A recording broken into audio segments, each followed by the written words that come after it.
Hey friends, just a quick little note here at the top of this episode. This episode is kind of my bid for all my piping and drumming friends to pick up and try out the pennywhistle if they haven't done so before. So get ready to be convinced that that is a good idea. My guest today has a ton of really excellent materials, links to all of that in the show notes. I hope you'll really enjoy it. But during the conversation, one thing that comes up is these arrangements that Timothy Cummings has done. There are links to these down in the show notes as well. What you're hearing in the background is one of them. It's called Southern Harmonies, and what Timothy does is if you were to purchase this arrangement from his website, from Birchen Music and Publishing, you receive the music for the accompanist that's, of course, written in the key that will sound when they play it on a piano or a keyboard or an organ, whatever. Then you also have the lead sheet for the key that is sounding for the lead, so if you wanted to pick up a whistle, a D whistle, and play it in the sounding key, you could, but for so many of us who are accustomed to reading highland bagpipe music, to not only pick up a different instrument, but then to read music that's written in a different key can be very daunting, can be too much, really. And so Timothy, with the Highland Piper in mind, also provides a sheet of music that is written in Highland bagpipe, if you will. And so then it's like you could look at that music and you could play on your practice chanter and it would come out just fine. Then you could put down your practice chanter and pick up a low D whistle or a standard penny whistle and play it just the same, with the small variations that come from playing whistle, right? But really basically just play it exactly the same. But what would come out of your instrument would match the accompanist. So, right? So we'll come in right now. You're hearing Southern Harmonies. We'll go out as well on another arrangement of his that in the same way. That one's called Wondrous Love, and that one's for Highland bagpipe with a B flat chanter and organ. Same thing. You get a sheet of music that you can read just like standard bagpipe music, but if you unplug your standard bagpipe chanter and plug in a concert B flat chanter instead, what comes out magically matches the organ. I shouldn't say magically matches, you still have to tune it and stuff like that, right? But anyway, you get the idea. Just wanted to share some examples of that. So if that's a barrier to entry for you, consider it destroyed. Get yourself a whistle and have lots of fun with it. And you know what? I don't get a ton of missives, so if I can be at all helpful in your whistling journey, as you will surely be very jazzed about whistling after this episode, shoot me an email, TheDroningOnPodcast@gmail.com, or a message on social media or anything like that. Have a good one and enjoy the episode. Bye-bye. I feel like maybe the best way to kind of break ice and get going is to ask you, Sean, what's up with the rubber ducks? The rubber ducks were a result of a very strange tour that me and my current bandmate Patrick Martin did when we were in a previous band. We were somewhere out on the Northeast, I think, and we had ourselves a day to kill on the Jersey Shore on the boardwalk, which I'm sure is a wonderful place in the dead of summer. But in December, when we were on tour, it was empty, and so we had a lot of downtime to fill, and so we filled it by wandering about, and we wandered into some sort of little game room deal and was playing air hockey and stuff, and my buddy Patrick in the band just parked himself in front of one of those claw machines, and the guy's just a natural at it, and so he just starts yoinking these things out of here like they were popcorn kernels. He just they're flying out of there. He's killing it. So it kind of just became a thing, and so now we've all just sort of adopted this one particular very large blue rubber duck named Dent. Right, I noticed it. He's our buddy. So he's kind of our mascot. Patrick likes to say this is the reason why I'm single. He goes with us everywhere. Yeah, he goes everywhere. Yeah, it just kind of became a thing, and I don't know, it's just good for laughs, basically. Yeah, because I noticed it. I feel like, I can't remember now if it was in a music video for the Sternwheelers or just in some photos, but there are rubber ducks, almost like Easter eggs here and there in your whistle stuff, too. I like to, yeah, we've all just sort of acquired them, a bunch of them. Our drummer in our band's got a very elegant wall-mounted display rack for about 20 or 30 of them. Oh, really? So they're just everywhere, kind of. Ah, that's awesome. Again, as a result of boredom on tour. Well, maybe let's just follow this where it takes us naturally. Tell me a little bit about the band you're playing with. Tell me a little bit about Sternwheelers. Yeah, we started. My friend Patrick and I kind of started it as a reason to hang out and drink and shoot the breeze, basically, and then That's a good origin story. Well, kind of. It was just we got to be friends from this other band, and the other band we were in, they just hired a bunch of really talented folks, which was great. I met some of my best friends because of that group, and we just became actual friends outside of the band, and started hanging out.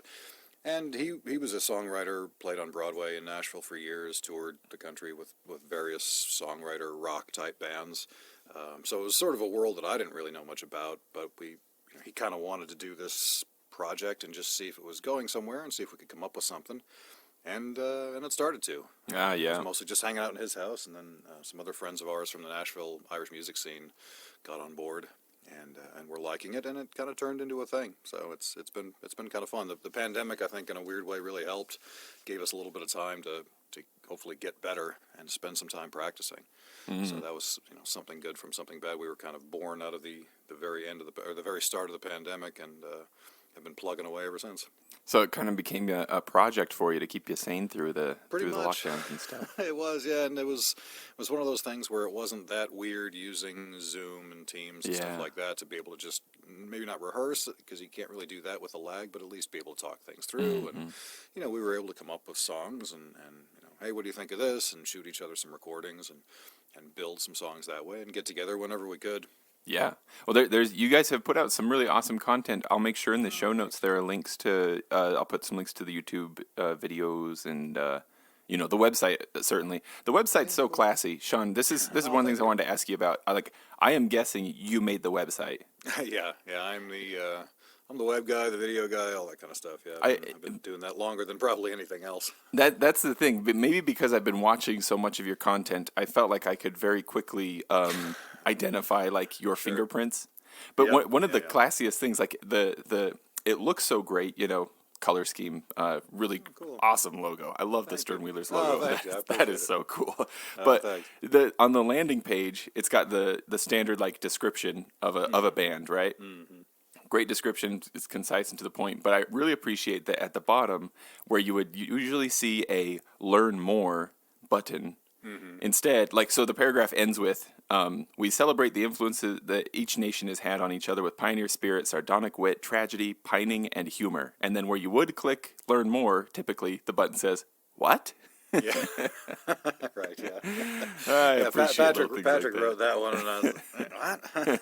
Doesn't sound like anything we'd actually say." But it sounds a little press releasey. But I thought I'd have a little fun with it. Yeah. No, it's excellent. I love that. But yeah, that's so. What's the deal with all the high quality video and audio production? Because that's one of the things about your channel. Well, There are other whistle channels out there that also do good content, but Sure.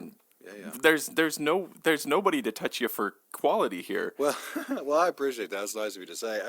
It started off like everybody, I suppose, with either a phone or a mediocre camera in my living room, and just really it started about 10 or 15 years ago or so, almost 20 years now that I think about it. With some very, very poor quality audio and video. And it really was just sitting in my basement and with a single camera on a black backdrop for a long time.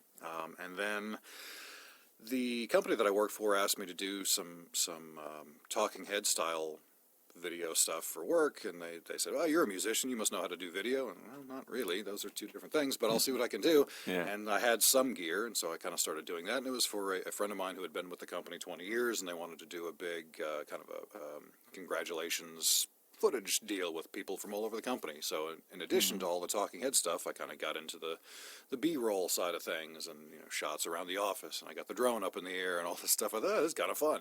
And it turned out pretty good, I thought. And then they got me into doing some more medical property, medical office, real estate work, videography kind of thing. So I started just applying a lot of that stuff and just started doing my research. There's some great YouTube channels for videography out there.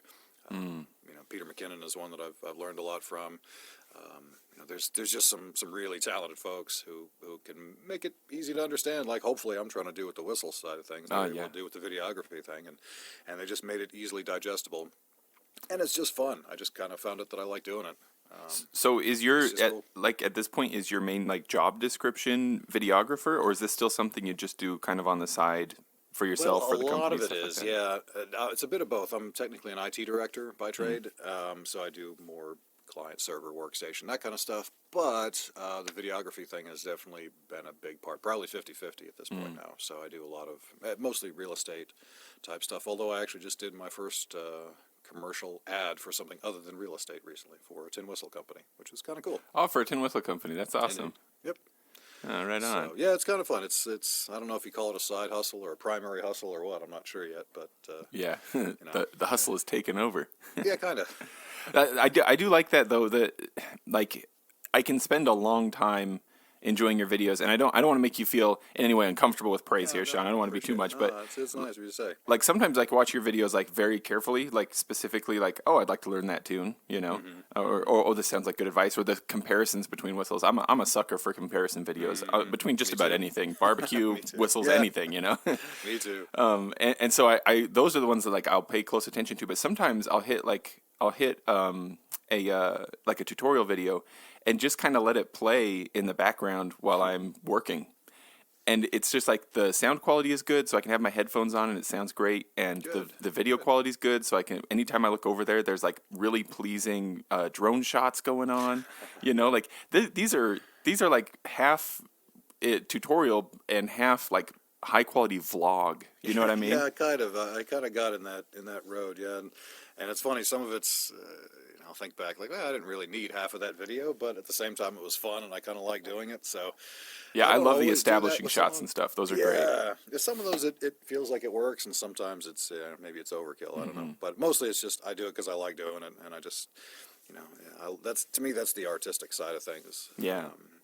So that videography stuff, I was curious if it started when you were a kid or as you got older. I'm relatively late to it. Yeah. I know though that whistles started when you were younger because I remember you mentioning you had one of those whistles. You had a low D whistle that was one of those with the wooden chiff thing in the top. Is that the fipple? I can't remember what that part's Yeah, called. Fipple, yeah.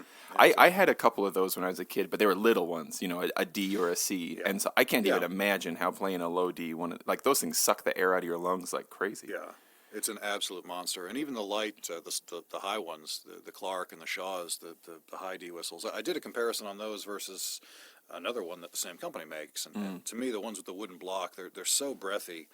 They're really difficult to play. They just take so much air, and the low whistles are exponentially worse. Some people really love that breathy sound. It's never been a favorite of mine, but the unplayability of it is really what does it in for me. Yeah. But yeah, I started out when I was a little kid. I had a tin whistle lying around the house, just a cheapo generation. I have no idea whatever happened to that one, and I used to just make noises on it. I never really started playing until I was about 17 or 16, I think. Do you know where that one had come from? Like, had it been a gift to you when you were a kid or something? I have no idea, because I lived in a very small town in Maine when I was born, and where that little bugger came from, I couldn't tell you. Probably just some random gift shop. Yeah.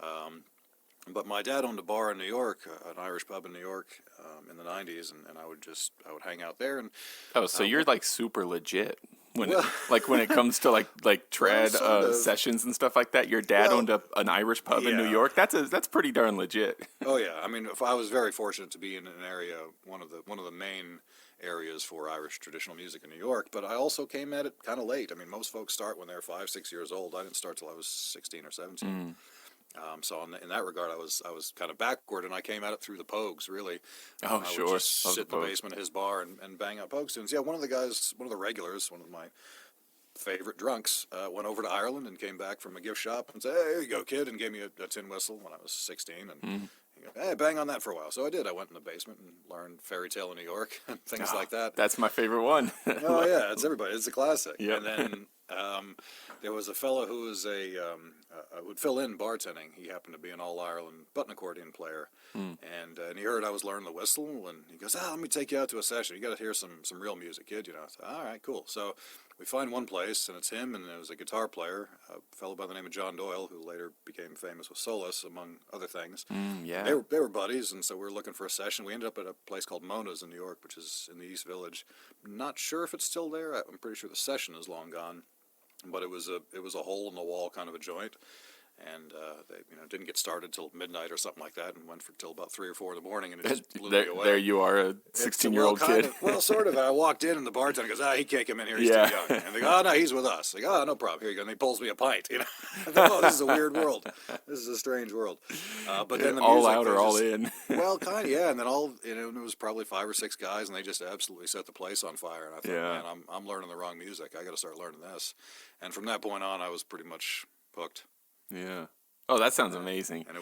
And they later made a record at Mona's. There's a Oh, did fantastic they? record called Live at Mona's. Yeah, it's a great session recording. It was just one of those amazing session spots in New York that's now gone, replaced by other amazing session spots because there's still great music there. But that one in particular was the one that really got me going.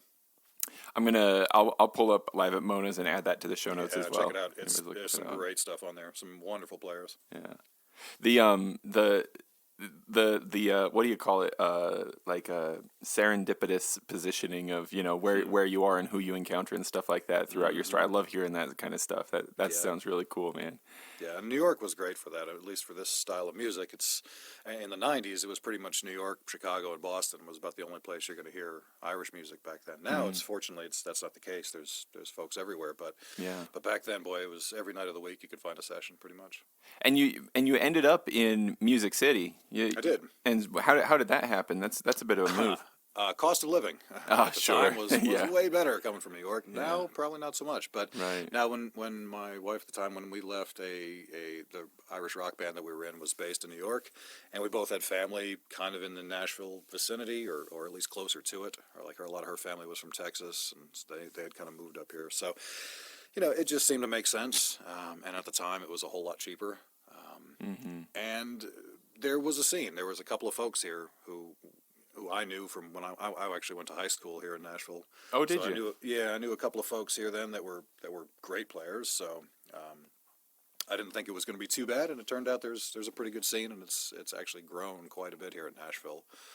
Like everything else in Nashville lately, I suppose, but it's a pretty good collection of musicians here now. Yeah, I wondered if being that you were both musicians, if part of that was like, well, yeah, there's music in Nashville. Well, not really. We were kind of out of it at that point, or at least as far as full time. We didn't really have plans on doing that. We kind of wanted to have somewhat normal lives for a while, and that all changed. We're both ended up back playing music eventually, anyway. Yeah. Did you you mentioned, I think it was in an email when you and I were going back and forth, that you were a recovering highland bagpiper. When did that come into the picture? Because you have one video where you did a tutorial on Highland Laddie, and in the thumbnail, sure, yeah. I saw some of those Walsh pipes. shuttle pipes. Yeah, Yeah, and I was like, exactly, oh, he's going to play pipes. Let's hear him. And they Yeah, never that's- came that's out. So That's what's the fake up? out. No, nobody would want me hear me play pipes. I do still occasionally bust out the shuttle pipes just because they're pleasant and quiet and that sort of thing, and just to kind of keep my chops there. But no, I started with whistle briefly. I started with that, and then maybe a few months later, my dad got me a practice chanter because he pretty much always wanted me to play bagpipes, which is odd, being a fellow from Sligo, that he wanted to have a Highland bagpiper in the family. God knows why. But it was big in New York with the police pipe bands and all that sort of thing, so there was a lot of that, I guess. But so I did. I played pipes for several years and competed. I got as high as grade 3, I believe, so I was aggressively mediocre. And, I competed with the bands quite a few times, but I just kind of got a little burned out on the whole competition side of things and drifted more into the session, Irish sessions side of the world, And I don't play pipes too much anymore. Every now and again, like I said, I'll bust out the shuttle pipes just to keep things alive. But hopefully the experience helps, at least in the YouTube things, because I do get a lot of pipers asking me whistle-type questions. Yes. And there's a lot of crossover. There's some things that don't apply, and there's a lot of things that do. So Yeah. it's hopefully it's somewhat useful. When you were playing with pipe bands there in New York, were you hopping around to police bands? Wouldn't they let you join, or were there The other only community thing I bands? ever did was I got to march in a St. Patrick's Day parade with one of the bands. Ah, Once. They gotcha. kind of snuck me in there, which was probably not kosher at all. But So other than that, you were Investigated. a solo piper. no, I played in pipe bands here in Nashville for a while. Oh, I right, played that's a group right, high school in out Nashville, that's right. Yeah, I was Okay. out here, and then there was a group in Kearney, New Jersey, that I played with over the summer that I popped in with when I was up there for the summers with at my dad's place. So, I wasn't really in the city playing pipes too much. Gotcha. Just again the occasional St. Patrick's Day thing. That was good for laughs. Well, and that was the sort of like the impetus for when I reached out to you, because I've been thinking a lot about this. I don't know. You mentioned that the competition scene kind of burnt you out, and like I kind of have a foot in each of those worlds, like a foot in a competitive pipe band, and then a foot with like a trad group, And I do feel like I can see how like I know people who go back and forth. It's like different phases of life or something, but there also seems to be some sort of like base level one kind of musician versus another kind of thing. I don't know. It's like some of us really thrive with the competition aspect, Sure. and some of us really do not. It can it can really kill the art in a lot of ways, you know. Yeah. Yeah, I mean, I like the competition for you could kind of dive in with one specific tune and really, get it perfect. Yeah, So there was that, but you can kind of do the same thing in the Irish world. It doesn't seem to be as talked about as much, but I mean, I know I've talked with some folks about spending a half an hour on a 2-bar phrase, just over and over, and finding every possible way to play that, and just experimenting with each note and getting the right tone on a flute or something like that. And, comparing that to how your friend the fiddle player is hitting that same phrase because their physics of their instrument are, you can kind of get into that minutia too, I think, in both worlds. But it wasn't, I don't know, the competition thing, I guess it just kind of, I think I just got drawn more to the other side of things rather than giving up on the other. I just kind of, I think my focus just shifted a little bit, and I sort of got more attached to the community aspect of the Irish session world, which is kind of fun. Yeah, yeah, absolutely. So that's it has occurred to me sometimes. I have some friends who play pipes who only play pipes, and who have asked me questions about whistles and stuff like that, right? Yeah. And I have thought to myself, like, and not that this is an original thought in the entire world, right? But like it hadn't occurred to me until a little while ago, and that's when I reached out to you. That like the whistle is like if a piper, especially a grown up piper who's got a full-time job and kids and everything else, right? If they feel like they want to expand sort of like their musical range, both literally and just like kind of in general, Sure. they're not, it's not practical to pick up the piano at that point in their life, Right, but the whistle, maybe there's a much lower barrier for entry where they can transfer some skills, like you mentioned, from what they've already learned. Absolutely. I mean, the fingers are I mean, it's not exactly the same because you got different number of holes in the chanter versus the whistle, but the concepts are the same. The grace notes and everything. That's a thing that a lot of folks really struggle with when they're coming to the whistle from nothing, when it's their first instrument. But as a bagpiper, you get what is it, GBE, whatever those 3 grace notes you got to do. It's the fingers work. Those same fingers work the same way on the whistle. Right. Yeah. So a lot of the stuff does translate. The exact ornaments like torluas and stuff like that, it doesn't really cross over necessarily, but a lot of the concepts do. The main thing is the style of it. I can pretty much always tell a highland bagpiper who's playing whistle versus an Irish player, because it's a different style, but it works too. I think that style is adaptable to the whistle, and it fits pretty well. It's different than you'd hear an Irish player playing, but it works. Yeah. And is a big part of that the embellishments? Because I have wondered about that when like listening to you do your tutorials. Like in competitive Highland piping, we have very clear, like you say, terluath means this, a grip means this, a burl is this. Right. Is there a similar set of standard vocabulary for embellishments in whistling, or is it more like every teacher kind of says then you do the blip bleep bloop, and you kind of like you know what I mean? Yeah, the vocabulary is the same. I would say how you do them is variable. Like the Torlu equivalent, I suppose, would be a cran in Irish music. I see. So there are names for things like that. Sort of, yeah. But the way that you do that is not written in stone. There's 3 or 4 different ways to do it. The quote-unquote traditional way would make my head explode. It just does. My brain just doesn't work that way. So I came up with my own sort of different version of it. And I don't know, my ear is not good enough to tell the difference. It sounds pretty good to me. So, there's different ways to do a lot of those. A lot of folks will use different fingers for simple single grace notes. Single ornaments are not everybody's using the same finger. Sometimes it depends on the whistle. Some whistles are more responsive in a certain area than others. So, there's some degree of variability to that. But really, the main thing is the style. When you hear a Scottish bagpiper, Highland bagpiper playing whistle, it sounds like they're playing a bagpipe tune. Yeah. On the whistle, it sounds very, it's very, very pipey. Whereas the Irish music is a lot more legato and a lot more lifty, a lot more groove based. Piping seems to me, at least always seemed to me, to be very focused on the ornaments. Like the ornaments would define the accents, whereas in Irish tunes, typically the tune defines the accents, and you find your ways to either complement that or intentionally challenge it, I guess. Yeah, If that makes any totally makes sense, sense. Yeah. Yeah, it's just it's more the feel of the tunes I think that's different than the ornaments because again the physics of the ornaments and how you do them are kind of the same. Yeah. More or less. Well, it's comforting to me to hear you talk about how there are different ways to do things within whistles because I do think that as I'm trying to think of like I want my friends, my piper friends, to all buy whistles. That's kind of my goal Yeah. here, right? And Yeah. so as I'm thinking about what are the barriers to entry, right? Yeah. One of them is that if we have spent a lot of time in the competitive piping world, we have a very almost assumed idea that there is a very specific right way to do everything. And if Yeah. you're not doing it right, you're disrespecting the instrument and you're going to be Right. ridiculed by your peers, like all kinds of Sure. stuff. And Absolutely. so, like, one of the fears of picking up whistle is like, well, sure, I'm making a song out of this, but in my closet, I wouldn't play this in front of people because I don't know if I'm doing it right, Right. Absolutely. Well, and that is to me the good thing, but also I can see how that could be a very frustrating thing. Yeah. That there really is not a lot of right and wrong to this music, at least not that I've found.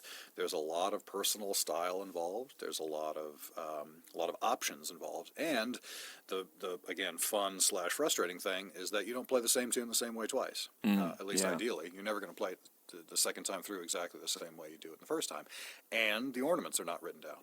I've only ever seen that work well once in Irish music. That was Willie Clancy's piping book. Somebody went through the no doubt painstaking effort of transcribing all of his little ornaments.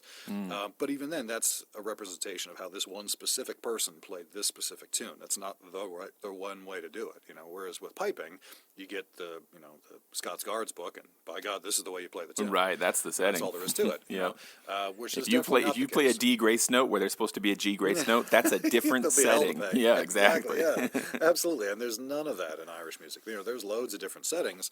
And don't get me wrong, we certainly have mind-numbing discussions on the East Galway setting versus the West Sure, Clare setting yeah. until you want to get up and leave. We definitely have those kind of conversations too.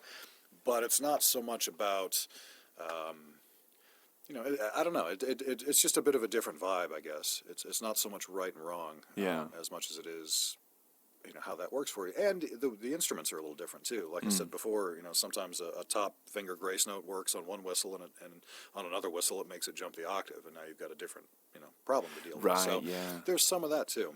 So there's variability maybe a in little instruments. more like getting to know your specific whistle, whereas with pipes, pick up any practice chanter, pick up any set of pipes, it's Yeah. gonna play the same. You put Pretty the same much, yeah. fingers. And there can be, and there's some standard things to whistles, of course, but yeah, there's definitely some variability. And there's some exercise, and there's some things that I always do, even after 25 whatever years of playing the whistle. When I get a new one or somebody, hey, try this whistle out, there's a few things that I'll always do, just some octave jumps, and just see how the thing responds, because they're not always the same. Yeah, yeah. Another of the things that kind of comes to mind when you mention octave jumping and stuff like that, and speaking of written music too, like you do advocate for learning music by ear, and there are some pipers certainly that do that, but maybe within competitive piping, you got to make sure you get it right, and Well, so that's sure, not as much of a thing. It's a whole different world when you're being judged on it, yeah. Yeah. Well, and that's not to say that you wouldn't be in an Irish music competition, excuse me, because there are those as well, the Flockules and the Fesh competitions and stuff like that. But it's judged a little bit differently. It's more judged on the overall feel of the tune and the timing. That's certainly a big part of it, just like it is in piping, is making sure that you're not rushing, you're not dragging. That's those fundamentals are certainly the case. Are you in tune? That's an important part of it too. So some of that stuff obviously translates in both worlds, but it's definitely more of I think it feels like there's more room for interpretation. Sure, that makes I'm not sense. sure yeah. that's true, but it feels like that relative to Highland bagpipe music anyway. There's that's a little bit more allowed, I think, in the Irish world. I've heard uilleann pipers who went to uilleann pipes from Highland pipes say that it's like going from marching band to jazz band, and it sounds to me like maybe comparing pipes to whistle is in a lot of ways similar. Maybe. I mean, it's in some ways it's a lot more flexible. I mean, you obviously have more notes for one thing, but you have the ability to switch keys by switching whistles. You can play in 4, 5, 6 different keys, even on a standard D whistle. So, it's a lot more versatile instrument than you would think, probably at first glance, for being such a simple little thing. Yeah. You can do a lot with it, and there is it's with the style of it. There's a lot more I can see that jazz comparison.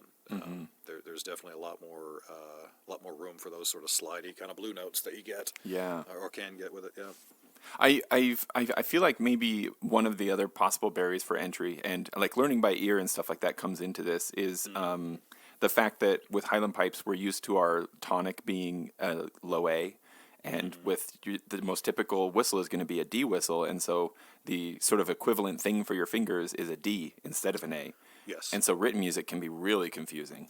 Well, it's funny you say that. I mean, I think bagpipe music might be the most confusing music ever written, because yes, the thing, we call it an A, but Right, it's not an A. It's a B flat, and it's not even written in the B flat key signature. It's written in the C key signature. There's no Right, sharps and yeah. flats, so it's maddening. Yeah, we say from C, a classical but person, you'd want to punch yourself in the face. From Yeah. So, But yeah. if that's all you know, right? Then going Sure. to then it's like, well, what are they talking about? In fact, Right. there's one of my favorite musicians is Timothy Cummings, and he writes arrangements of tunes. And if you purchase an arrangement from him that has like an organ accompaniment or something like that, right? The sounding note, will be concert B flat or concert D. It'll be yeah. something others can use. And he always includes a sheet of the written music that's just written in air quotes Piper's A, right? So Sure. what you can play a whistle and read it as if it were in Piper's A, Okay. right?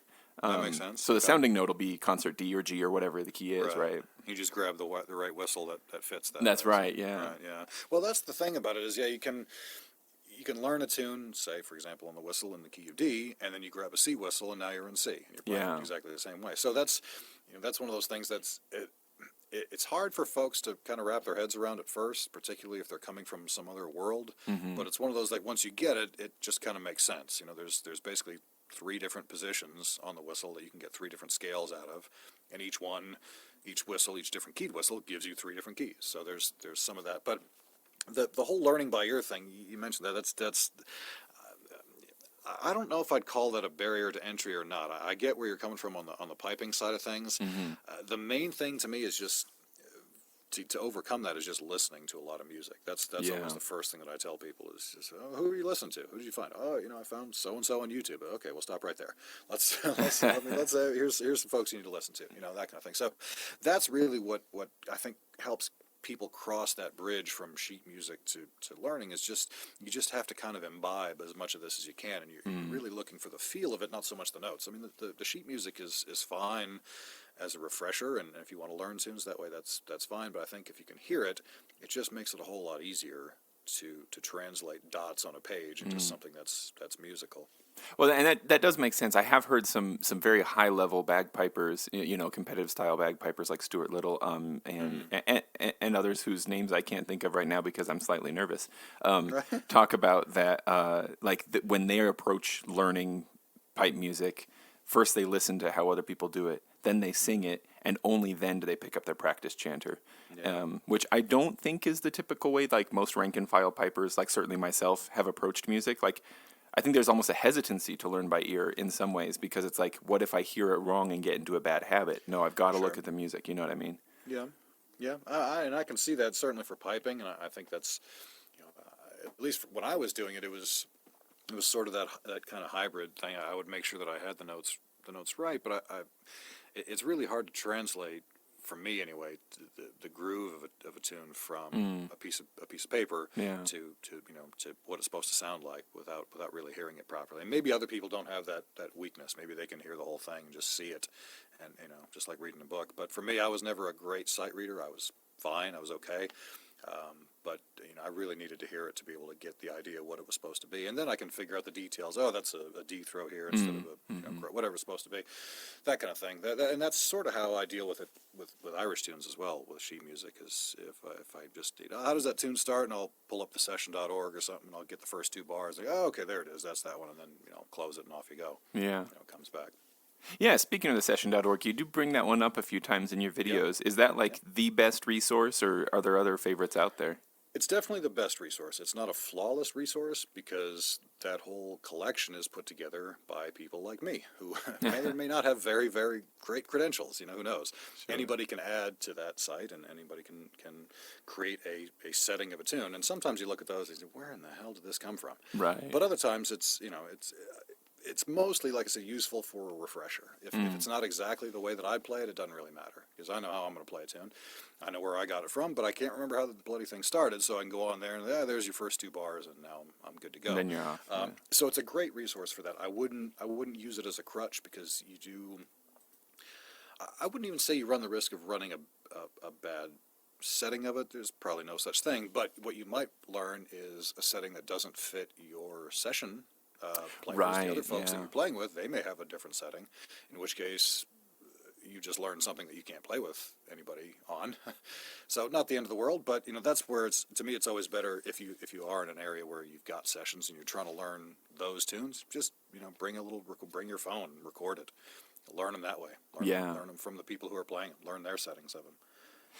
That's one of the things that I've appreciated very most personally from your YouTube channel is the session etiquette videos, because I think that I, like a lot of pipers, like I haven't sat in on a session yet, but I dream of doing so. Like that's like the image in my head. Like, wouldn't that be awesome? With a little bit of haze in the air and everybody sitting around with drinks and just making awesome music. And it is awesome. It's the reason to do it. It's the reason to play the music. So I think a lot of people will have that in mind, when they're thinking like, maybe I will get a whistle, that's like the end goal, and Sure. and there are some local It's a good sessions goal. here. So I got onto some email lists and stuff, so I know when they're happening, and I know which session books they use, like which settings and stuff like that. But being able to watch your videos where you talk through, here's how a session works, right? Go listen for a bit first, don't do this, do that, that takes the edge off of the fear and trepidation about actually good. going. I mean, to be honest, I make those videos more of a stress relief for myself when I run a session and I have some oddity that happens. I feel like, okay, we need a little refresher on this. How it's supposed to be. And a part of it, in all honesty, is probably because Nashville is just weird, and because everybody here plays a guitar, and and everybody here is under the more is more mentality. And Right. That doesn't really work in Irish music, so you can't have 2 rhythm players playing at the same time unless you know exactly what you're doing. So there are some rules to it, and that's mostly a matter of for me to come home from a session and not want to rip my hair out. I gotcha. But yeah, it's it's mostly just a lot of listening. Like I started for about a year or two at least with the flute and the whistle sitting on a table and a beer in one hand and a cigarette in the other for 3 hours. It was the 90s and you could smoke indoors. So that's mostly what I did for about 2 years, is I just sat and listened. And then every now and then they go, hey kid, give us a blast of tunes. And I'm, okay, here's my 3 reels that I know, and I play those, and then they go, oh, that was lovely, and I put the flute down. And that was lovely, sit back down. Exactly, and that was your job. When you don't know, don't play. Yeah. That's the rule, and there's nothing wrong with that. I think at least, again, maybe I'm a little bit negatively biased in the Nashville scene, but I think everybody so wants to be heard and wants to play. That's not really what that's all about. You got a choir made out of lead sopranos. Kind of, yeah. There's some of that, yeah. And the top players, they know they're more than happy to sit and listen to something good, but a lot of folks just want to dive in and say, well, you need to be adding and not subtracting here. What are you contributing to this? And then just giving it a little bit of thought that way, I think, goes a long way, and also gives you the opportunity to just sit and listen and learn something, because that's how you get better. So that brings up another thing that I think is something that I experience coming from piping, that maybe my friends, who I'm hoping will all be going out to buy whistles after hearing this, will also be experiencing the sense that once you turn it on, meaning your musical instrument, it can't turn off until the tune is over. Sure. Right? And I see this creep into, I play some other stuff, I play a little bit of accordion and stuff like that, and I have to nice. remind myself partway through a setting with other musicians, I could stop, I could back off. I don't have to keep going once I've started. Right. Yeah, that's true. That's a good thing to keep in mind, I think. There's a lot of that when if you don't know a tune, there's nothing wrong with kind of playing quietly to yourself, which is one advantage that literally every other instrument what are you has talking about? over the bagpipes. Yeah, anything else can do that. and there's a lot of that. There's, like I said before, don't play it if you don't know. But there are ways where you can kind of play quietly to yourself, or if there's just a section that you're missing, like how does this thing start? What key is it in? At least get something out of it. Yeah. I identified that this tune is in G. Great. So I learned something today.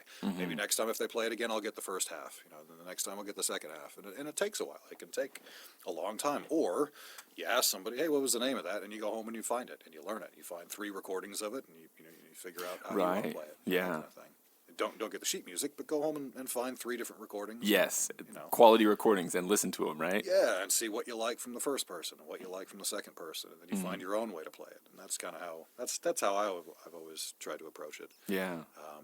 Picking and choosing, and it's good to do it from different instruments too. I think that's a lot of a bit of a trap that I know I fell into, and a lot of folks do. It's a lot easier to learn. For me anyway, from an instrument that I already play. So like I have a harder time listening to records where it's a fiddle, accordion, and a guitar, because I don't play any of those. Yeah. I don't, whereas if there's a flute in there, if there's a whistle or pipes or something that I can more understand, I tend to like those bands or those recordings better. But you can gain a lot by listening to the same tune played by an accordion player or a fiddle player, whoever it might be, because they've got different things that they can do that we can't. But you can kind of get some ideas from it, I think. So it's helpful to listen to a variety of instruments on the same tunes, especially if it's a tune that you like. You've already got the melody kind of in your head. If it's one that I like that tune, I want to learn that. Those are the ones that are for me way easier to learn. The ones that I just already kind of like, rather than the ones that I have to learn. Right, something that's grabbed you by the lapels already. Yeah. Exactly. Yeah, I had my mind blown a little while ago. I've mentioned it before, but my friend Jeremy, who has a bagpipe and history podcast called Way Two Twags Bagpipes and History Podcast, he plays through I think it's mostly, is it 17th century? I know he does some 18th and 19th century tunes, but I think he's focused on 17th century pipers repertoire, and he finds these old settings, and like plays them on border pipes and small pipes and uilleann pipes and stuff. Nice, very cool. Yeah. But he played a recording of a fiddler playing a strathspey, and I had never heard a strathspey played on anything but highland pipes. And first I had like kind of a crisis moment, because I was like, this is magical. This is beautiful. Like, I could never make this happen on highland pipes. Why are we even trying, to play strathspeys? But just, you mentioned that we can learn from listening to other instruments, that's that was an epiphany moment for me, listening to another instrument and then that informing my piping instead of having to just listen to pipes. Oh, absolutely. Ashley McIsaac, he was always kind of one of those guys that was famous for that, for playing piping tunes on fiddle in really cool, interesting ways. I always liked his playing that way. Mm-hmm. Now, you did mention other instruments, and I don't want to make you feel like you have to say out loud that you play something if you're not comfortable saying it. But sometimes in the background of some of your videos, I have seen maybe a tenor banjo. I saw those shuttle pipes. What other stuff do you dabble with, and what other stuff do you play seriously? Well, I can't play strings to save my life. My now ex, she's got a bunch of instruments here that are still lying about the house, and there's all kinds of stuff to mess with. But I started out playing piano when I was a little kid and absolutely hated it and did not practice. And I did it for about 7 years or so. And so I've got some background in it that's still in there someplace that I can use occasionally to do some accompaniment stuff. But now mostly flute, whistle, pipes. I did play uilleann pipes for a while when I lived in Iowa, of all places. There's a piper out there named Tim Britton, who's a brilliant player. And so I was working with him on uilleann pipes for a while, but they just got to be such a wrangly octopus, I ended up selling them and buying a laptop about 15 years ago.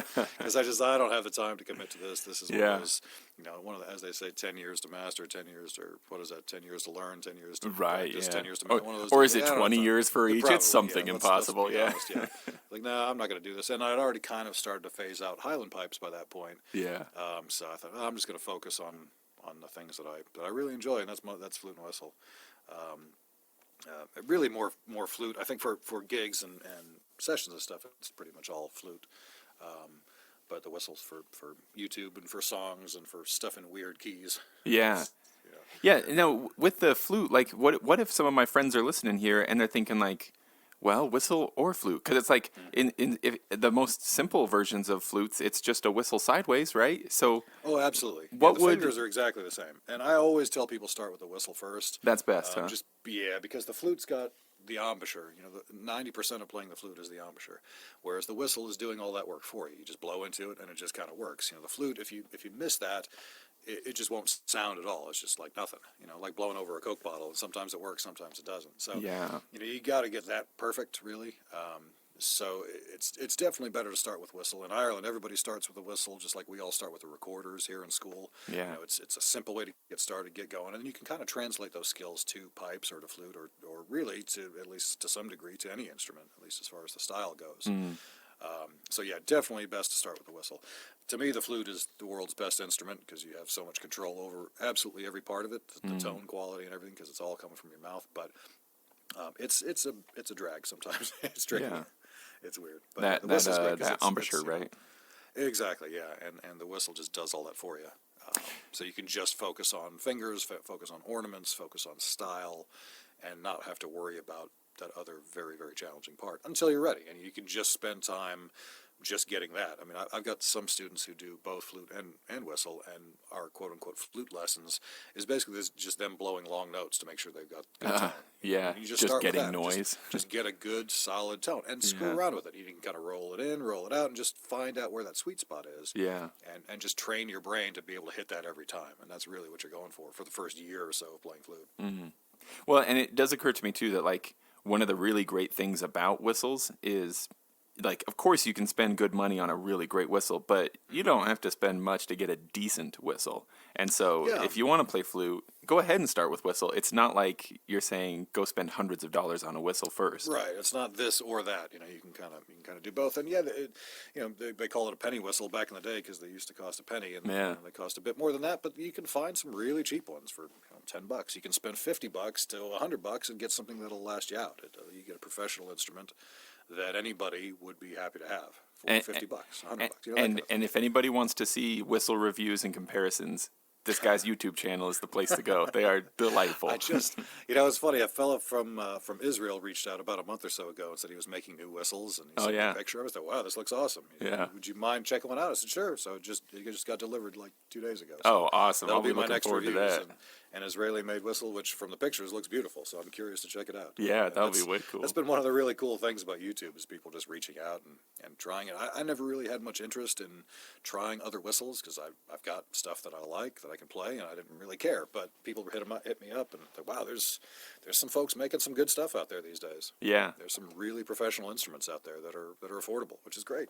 Well, and as if the excellent content isn't enough of a draw for people to go and watch the YouTube channel if they aren't already watching it, you also do these periodic giveaways. And for me, in my imagination, you must just have like a Scrooge McDuck style vault somewhere in your house that's just a sea of like, how do you say that? Fedogs? Fedogs? Fodog, yeah. Fodog, yeah. Fodogs, and you just like swim through them, and like every time that vault is too full, it's like, I'll give a few of these away. But kind of, yeah. It's something to that effect. I just tend to acquire these. And, there was one I just piled them all up. I ended up doing a video for TikTok, I think, and it was just kind of a goofy thing. It was just this table full of, some of them were very nice. Some of them were hot garbage, basically. These busted up old bamboo fifes and crap that I've had for years. And so some of them, I'll throw stuff on YouTube and just give me the like, give me the comment, and I'll randomly draw one. But some of these companies have reached out and have done some really cool stuff about, they'll send me one to test and quote unquote test, and then they'll send one specifically to give away. Because their stuff out, and it's the companies really, I guess they've kind of embraced this whole way of marketing. Yeah, I guess because they get marketing kind of for free. It seems effective to me because it's like you already have their core audience. You have exactly the people they want to reach. Right. So.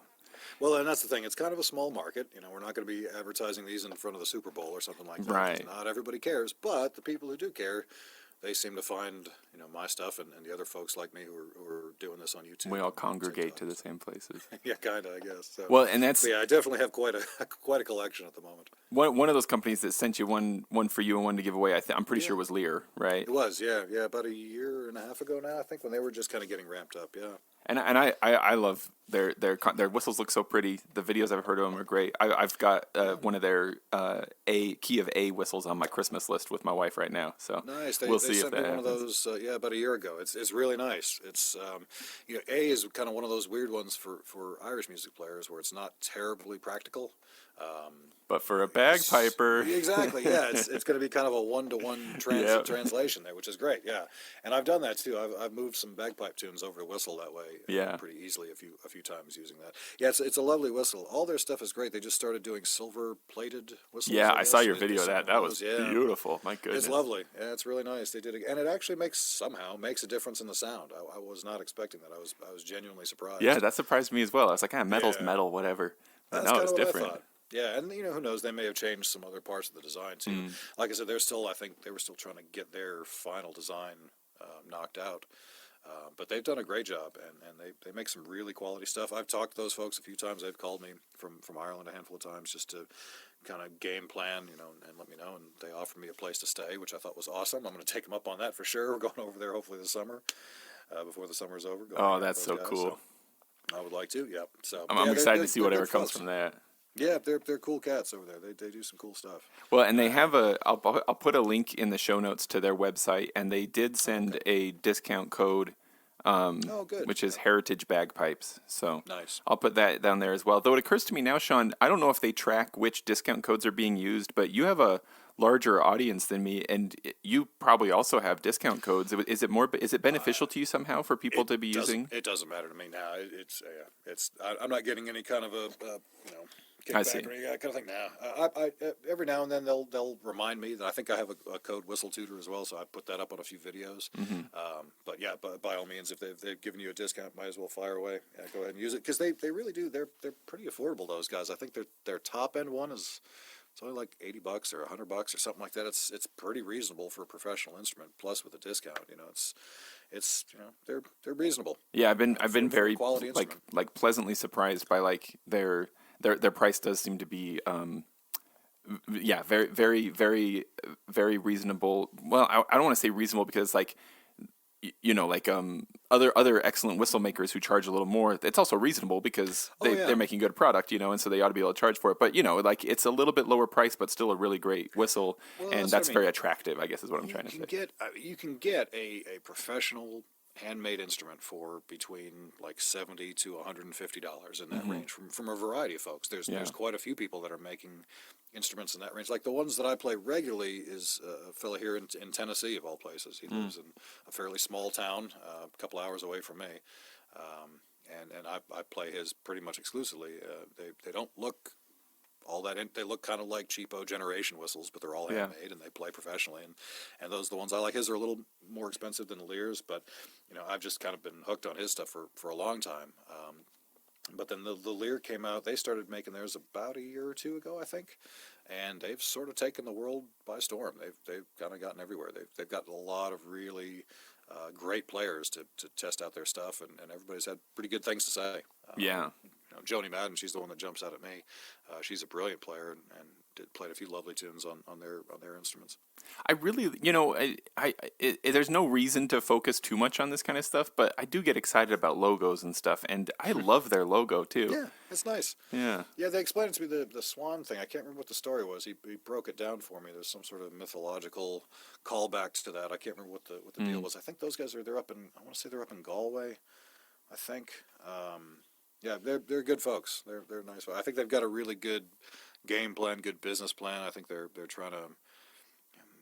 They seem very serious about getting good instruments in the hands of players. They seem to really take a lot of pride in that, which is kind of cool. I mean, I think that's nice to see. It's not they're not just rolling out machine-made garbage. Right. They're putting a lot of pride in it, which is good. Yeah. Now, this brings to mind as you talk about like use any discount code. All these whistle makers, various a ton of them are great. You in general, Sean, have what seems to me like an attitude of abundance, where like I don't get the impression that you think in any way that like there's a limited amount of success in the world, and so if anybody else gets success, that's less success for you, because you're very, very regularly advocating that people get resources other than yourself, other instructors, other websites, other YouTube channels, for direction and tuition and music and all kinds of stuff. Yeah, I mean, there's a friend of mine, Brian Conway, a wonderful fiddle player out of New York. He released a record a few years ago now, I guess, and he called it "Consider the Source," which I thought was a great line, and it's a reference to something that would come up at his sessions a lot of times when he'd pull out a weird setting of a tune. Where'd you get that from? Because there was some sort of non-official, non-traditional source, and so that was kind of the joke. Consider the source. Where are you getting your tunes from? That kind of thing. So I think that applies for tuition as well. There's a lot of folks on YouTube, which is great because we have this platform and that people anybody can get out there and teach and learn, but at the same time anybody can get out there and teach, which is not always ideal. And there's the main thing that I try to tell people is find somebody, if you want to learn, whether it's online, whether it's in-person lessons, whether it's individual like Skype tuition type deal, find somebody who's doing what it is that you want to do. If you want to play Irish music, find somebody who plays Irish music. If you want to play video game music, find somebody who does that. And like I always tell people, I don't know anything about bluegrass or jazz or video games or like elf metal and whatever else people ask me about. I don't know anything about that stuff. The world of elf metal is one that's well worth getting into. Well, I'm sure that's true, and I don't hate it. It's fine. It's just not my thing. Yeah. I'm not an expert in it, and I never will be. And I've accepted that about myself. I would never. You've come to the realization that elf metal might not be. Well, it's not for everybody. We all have to come to that moment at some point in our life. And in fairness, neither is Irish music. I taught a fella, coincidentally in Israel, he wanted to learn how to play. What was that song? The Wreck of the Edmund Fitzgerald. Oh, sure, love that tune. Yeah. Sure, and he wanted to play that. I said, well, okay, you're not really using the right tool for the job, but I'll see what I can do here. So everybody wants to learn whatever they want to learn. And I'm certainly not going to throw any stones at that. Yeah. I would just say find somebody who does what you do or what you want to do. Right. And that's what I always try to tell people. And then if I am working on a tune with somebody, the first thing I say is, okay, now go find 3 other versions of this. You and I just played it kind of the way I play it. That's not the right way to play it. It's just my way to play it. Go find somebody else. Maybe you'll find something else, like in the second part, somebody does some little different thing that you like. Well, cool, do that. That's fine. If you like it, you better knock yourself out. I don't know if this stands out to other people, but to me, encountering a statement like that from an instructor in anything is exactly what makes me trust them. Because if someone wants to set up a silo and say, this is the way I do it, and that's the right way, don't even think about the way other people do it, that immediately turns me off. Well, it may turn you off. At the same time, my way, I could see also turning some folks off. And it has before, where it's where I'm not necessarily rigid enough. Gotcha. I think people want it. Some people just want to be told, "Here's how you do it," and off you go. And that's fine too. But and that probably works in a lot of styles. I just personally don't find that works for Irish music, because there are 1,900 different ways to play a tune. Yeah. And that's just a fact. So find the way that makes you happy.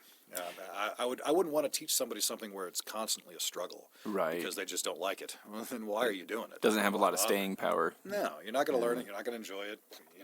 That doesn't really. Find something better to do with your time. Yeah. Whether that's learn a tune a better way or do something else altogether. Get into elf metal. Yeah, exactly. I hear it's great. How do you decide what tunes to do for your tutorials? For the tutorials, a lot of them will come through requests. There's a bunch of them that I've done over the years that are just kind of what I would call bog standard Irish session tunes that kind of everybody is going to need to know at some point if you want to play sessions.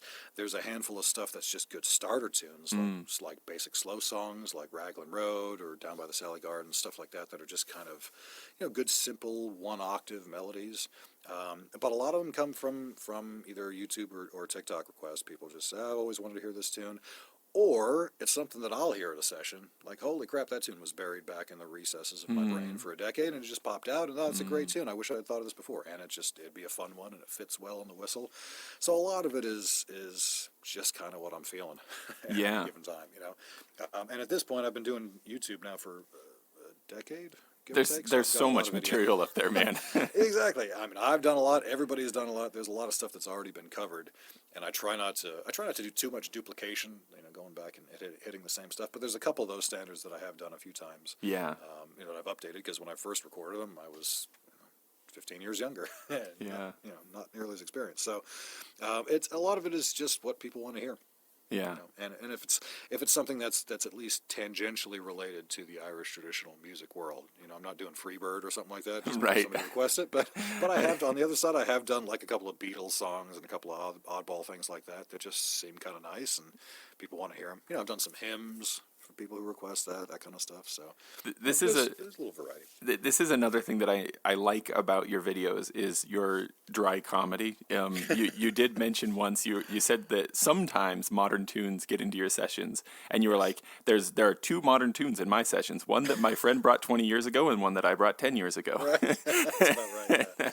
So you do modern stuff sometimes. We do, yeah, exactly. And that's the other thing too. Modern is also sort of a relative term. When your canon is several hundred years old, modern.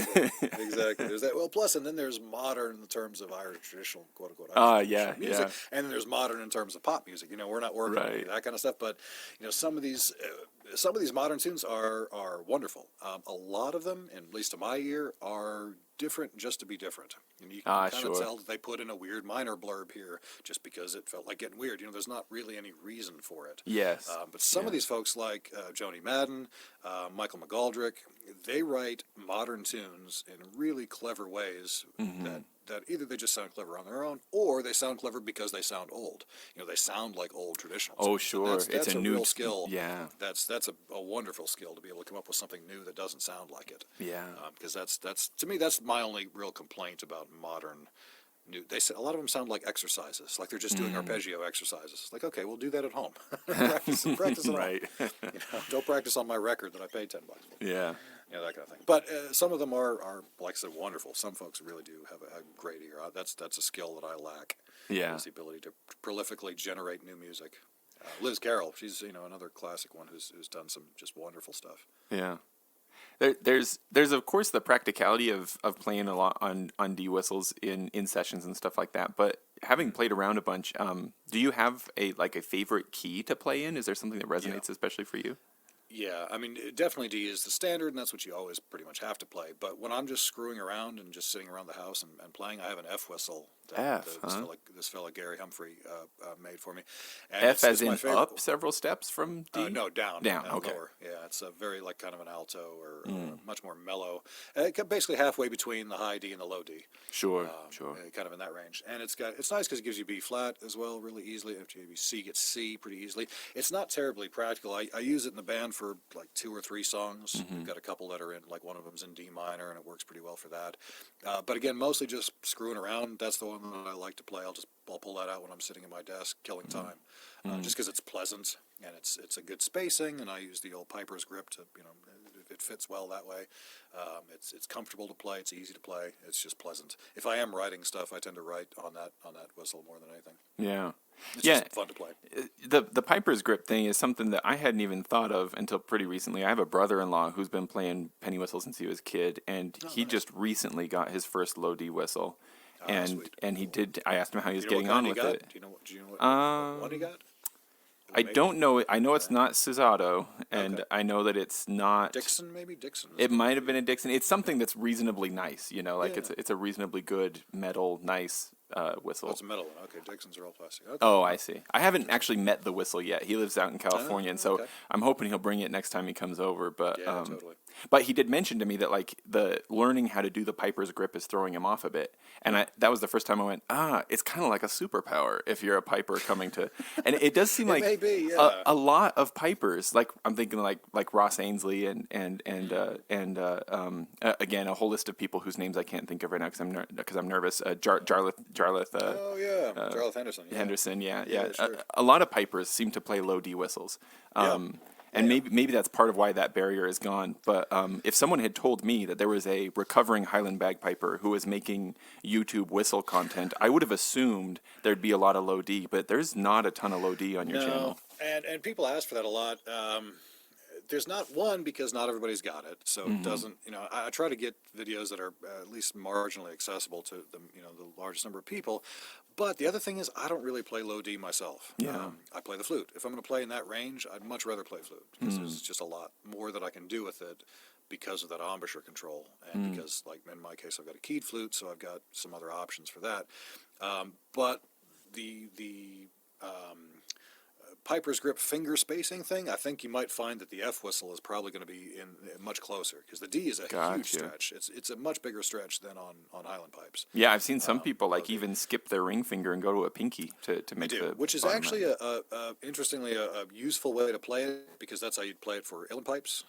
So you're kind of just faking uilleann pipe fingering that way by using the pinky. I didn't realize that. Definitely That's works. good to know. That definitely works. There's kind of an extra hole in the uilleann pipe chanter, but on the F whistle, it's nice because you can still do that kind of more comfortable piper's grip spacing, but it's not nearly as broad as you would get on the D whistle, which is another reason why I think I like playing that one so much. It's just comfortable.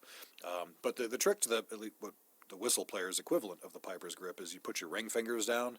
pads instead of that comfortably, pads, pinky, and then just let your other fingers fall naturally. That's kind of the trick to it, which works better in a video form where I can actually demonstrate that. But that's the idea. Video, which I have seen, so well, there you go. it's exactly. out there. So it's exactly, indeed, it can be found. But yeah, and that's the other thing. Not everybody does that. Not every whistle player will do piper's grip, even on the low whistles. How they do that with just fingertips, I have no idea. It seems incredibly uncomfortable. Yeah. But what's his face? Brian Finnegan from Flute famously said, "Well, I'm not a piper. I don't use the piper's grip." Well, okay, but it works for him. But he's pretty much the only one. Yeah. Most people who play low whistles will do that. Will stretch across. Have you ever had occasion to try one of those like Piper's fingering whistles that has a leading note down low and the high tonic on the back, so it feels more like a practice chanter? I don't think I've ever played one that's got the extra hole in the bottom hand. I have played the ones that have the back C natural hole. That's how they'll do it for whistles. Yeah. So rather than having a cross finger the C, you can have a back hole. I've tried it. In fact, I just got into a weird conversation on TikTok with somebody the other day because I made a comment about how no, they don't make minor keyed whistles. Well, yeah, they do. They make all kinds of weird scales. Like, okay, yeah, I get that. But in the world of Irish music that I occupy, no, they don't. That's not a thing. Yeah. Nobody does that. And there's just not really a need for it. So there's, like, even the fellow whose whistles I make, Gary Humphrey, he's got some of those, weird bonus holes on the whistles. And right, stuff. yeah. Yeah, you want to try one of these? I go, no, not really. It's fine. I'm fine. I'm pretty good with what I got. It works. So I don't quite, I just never saw the point. And nobody's ever really been able to explain the point to me. I decided I needed to get it. The only song I've ever thought to myself, my buddy Jeremy, who he did a whole episode of different versions of the tune Caberfay. And it uses the leading note below the tonic quite a bit, and that was the only time that I thought to myself, this is where, if I were playing this on whistle, I would wish that I had a pinky hole. Well, there's a couple of tunes where it drops, like on the flute, it goes below the bottom note D, you can go down to a low C sharp and a low C, and you can get keys for that. And I actually I inquired on getting those very cool keys for my flute, and it was about $1,600 just for those. I thought, you know what, I'm fine. I don't need those notes. So, exactly. I gave it some thought until I found that out. I mean, I'm all that stuff, it's, I could see the use for it, but there's ways around it that the Irish music community has simply accepted, like jumping the octave when you need to drop below the range of the instrument. Right, just jump up. That's true. That's just what we do, and that's just fold that. That's just kind of become part of the tradition. Right, it's certainly a familiar thing for pipers too, right? That you often fold tunes in on themselves to make them work. Yep, exactly. Yeah, same idea. Yeah, it's very common in Irish music too. Yeah. Well, Sean, I'm going to make sure that I've got links to everything I've promised throughout, and definitely links to your website. Is it just whistletutor.com? Yeah, it's mostly just a placeholder calendar. Yeah. I don't really use the website for much of anything. It's mostly just YouTube and strangely enough, TikTok these days. I'm about 700 years too old to be on TikTok, but I'm doing it nonetheless. Yeah. It's kind of entertaining. It seems like it's a hot place for musicians. I keep being very nearly convinced by my music friends that, like, maybe there's stuff going on. What's going on over there, peeking over the fence, Did I lose you? Nuts. For it, I think. Oh, there we go. Sorry, I lost you for just a second there, Sean. Sorry, did I drop out? Yeah, sorry about that. No. But it's okay. Good. I'm kind of drawing us to a close anyway. I've already taken over an hour of your time. You've been very generous. I really appreciate it. But what other we've mentioned several times that you want to find quality things to listen to, and you've brought up several names of whistlers and groups and stuff. Maybe tell me, do you have a few that come to the top, kind of top of the list that come to mind that, like, you'd say, you want to get into whistles? Listen to these. Absolutely. Joni Madden, she's kind of my current personal favorite. She's out of New York, plays with a group called Cherish the Ladies. She's been playing with Cherish the Ladies for probably 20 or 30 years at this point. Silver flute player, oddly. Probably about the only one playing silver flute in Irish music, at least at that level. I'm not a big silver flute fan, but as far as her whistle playing, she's by far my favorite. Silver flute, as far as the lingo goes, that's like what you'd see in a concert band. Yeah, the BAME system, with all the keys and all those buttons, all that stuff. Which to me has never really been my kind of sound. She makes it dance, she makes it work somehow. But really, her whistle playing is spectacular. Mary Bergen is kind of the godmother of the Irish whistle. She's got 2 records, Fado Gaston 1 and 2, and those are just amazing. Just pure whistle. Some of it's unaccompanied, some of it's very simple accompaniment. It's just great whistle playing. Those two records are great. Mike McGoldrick, who's I think currently playing with what's his face from. Oh God, I just blanked on his name now. Mark Knopfler. He's played with all kinds of folks. He's a great flute and whistle player, piper as well. He's another one of my favorites.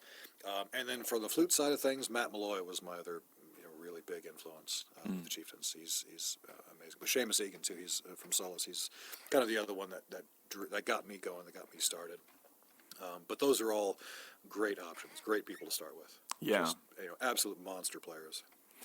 Great tunes, great technique, great control, phrasing, kind of the whole package.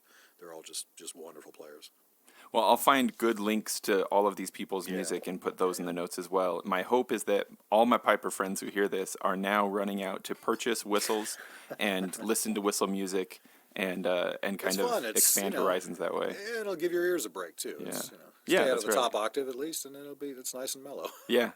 Yeah, and obviously, if I haven't plugged it enough, your YouTube channel is like, man, just so chock full of really, really good stuff. Such a great resource. I appreciate it. It's fun to do. It's a fun project anyway. And if people want to take it more seriously, are you constantly taking students? Do you teach online? I do. Yeah, I've got a handful of folks. My scheduling's a little bit weird just because we're thank God, finally getting back to playing a lot more.